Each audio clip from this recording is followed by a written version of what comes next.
लेकिन जब देश की सेवा करता हुआ कोई नवयुवक शहीद होता है तो उसकी शहादत पर फक्र भी होता है और बरसों बरसों तक उसकी शहादत याद की जाती है। तो देश की 140 करोड़ जनता की हिफाजत के लिए और भारत माता के अस्मिता की रक्षा के लिए हमारे अमर शहीद मनीष तिवारी ने अपने प्राणों की आहुति दी है कि अगर परिवार में 3 लड़के हैं तो एक लड़के को आईएएस बनाना हो, एक को इंजीनियर डॉक्टर बनाना हो, लेकिन एक को देश की सेवा के लिए जरूर भेजने का प्रण लेना चाहिए। प्रोटोकॉल है, डीएम एसपी सरकार के कोई ना कोई मंत्री आना चाहिए। और शायद ये गोरखपुर से चूंकि डेड बॉडी लाया गया और रात के समय था और हो सकता है कि इसको लेकर के लोग सजग नहीं रहे होंगे। यह गांव अब उस अमर शहीद के नाम से जाना जाए। इस इलाके में कोई आए तो ऐसे हमारे वीर शहीद के नाम से लोग आया कहे कि हाँ यह गांव, इसी गांव में वो पैदा हुए थे। और स्वाभाविक है इनके पुत्र के जाने का गम तो है, लेकिन हमको लगता है कि भारत माता की सेवा करने का जो शुरुआत इन्होंने किया, इनके पुत्र इनसे भी आगे निकल गए। गोपालगंज जिले के भोरे प्रखंड के चपुआ गांव निवासी भारतीय सेना के शहीद जवान मनीष कुमार तिवारी के परिजनों से मिले पूर्व विधायक और भारतीय जनता पार्टी के वरिष्ठ नेता मिथिलेश कुमार तिवारी। श्री तिवारी ने इस दौरान परिजनों को ढांढस बनाया, सांत्वना दिया और सरकार के कई उच्च अधिकारियों से बात करके हर संभव सहायता करने की बात कही। सुने मिथिलेश तिवारी ने परिजनों को ढांढस बनाने के बाद मीडिया के साथियों से क्या कहा। सर, ये जो घटना हुई है, भोरे का लाल जो कि देश की सेवा में अपने प्राण न्यौछावर कर बैठा है, इस विषय में क्या टिप्पणी है आपकी? देखिए, आज से ठीक 3-4 दिन पहले जब ये सूचना हम लोगों को मिली तो हम उस समय बाहर थे और स्वाभाविक है कि चूंकि कम आयु में कोई घर का बच्चा अगर हम लोगों को छोड़ के चला गया तो दुख तो होता ही है और परिवार को तो सबसे ज़्यादा दुख होगा और जो परिवार के बाहर के लोग हैं उनको भी दुख होता है। लेकिन जब देश की सेवा करता हुआ कोई नवयुवक शहीद होता है तो उसकी शहादत पर फक्र भी होता है और बरसों बरसों तक उसकी शहादत याद की जाती है। और अभी जो मनीष तिवारी जो शहीद हुए हैं और भोरे प्रखंड के तिवारी चपुआ गांव के, और इनकी आयु भी मुश्किल से 35 वर्ष की है, 32 वर्ष की है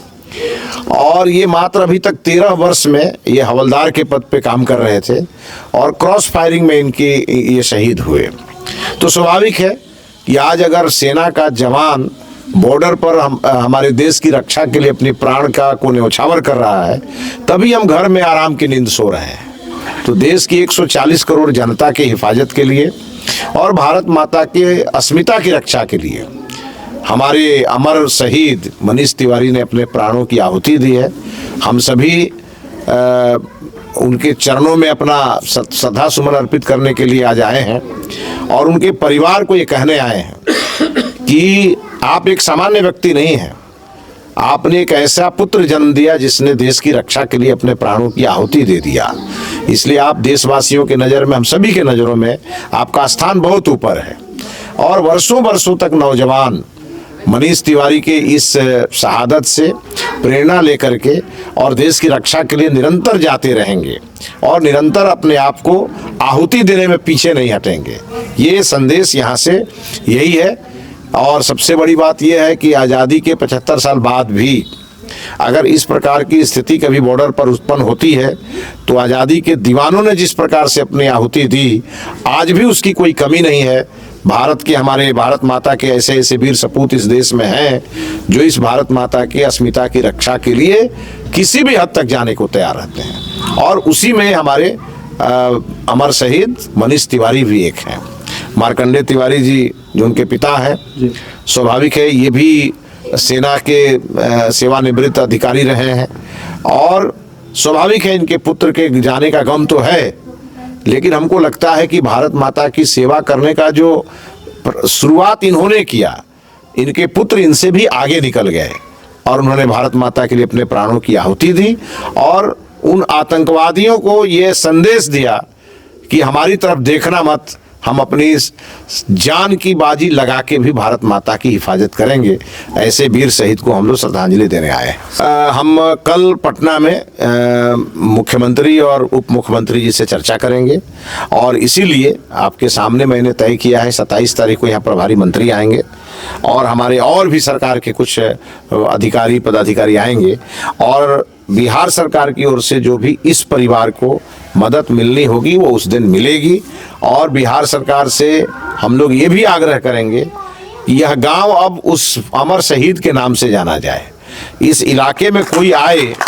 तो ऐसे हमारे वीर शहीद के नाम से लोग आया कहे कि हाँ यह गांव, इसी गांव में वो पैदा हुए थे। इस प्रकार से लोग जन्म जन्मांतर तक इसको याद रखें। इस प्रकार की कोई उनकी अमर निशानी भी हम लोग यहाँ बनाने का प्रयास करेंगे। ये तो प्रोटोकॉल है हमारे, कहीं भी हमारे जब वीर शहीद के साथ ऐसी घटना होती है और हमारे आर्मी के जवान जब गाँव आते हैं तो जनता तो चाहे देखिए इतनी बड़ी संख्या में जनता श्रद्धांजलि देने उमड़ती है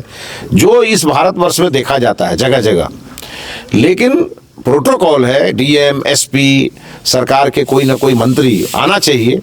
और शायद ये गोरखपुर से चूंकि डेड बॉडी लाया गया और रात के समय था और हो सकता है कि इसको लेकर के लोग सजग नहीं रहे होंगे, इसीलिए हम लोगों ने तय किया है कि जिस दिन इनका श्राद्ध कर्म होगा उस दिन उनको पूरी तरह से श्रद्धांजलि आप देखेंगे और कोई कमी नहीं रहेगी। उस श्रद्धा सुमन अर्पित सरकार की ओर से भी होगा और बाकी हम लोग तो परिवार के सदस्य हैं, इस नाते भी हम लोग यहाँ आ जाए हैं और हमेशा इस परिवार के साथ खड़े रहेंगे। नहीं, ये घटनाएं युवाओं के मनोबल को तोड़ने का काम नहीं करती है, उन युवाओं को और मजबूत करती है। ये हमारी देश की सभ्यता संस्कृति रही है। हम उन सभी परिवार वालों को कहेंगे कि अगर परिवार में 3 लड़के हैं तो एक लड़के को आईएएस बनाना हो, एक को इंजीनियर डॉक्टर बनाना हो, लेकिन एक को देश की सेवा के लिए जरूर भेजने का प्रण लेना चाहिए। और हम हर परिवार से कोई ना कोई युवा देश की सेवा के लिए जाए और इस हुनर के साथ जाए, इस संकल्प के साथ जाए कि जान रहेगी या चली जाएगी, भारत माता को आँच नहीं आने देंगे।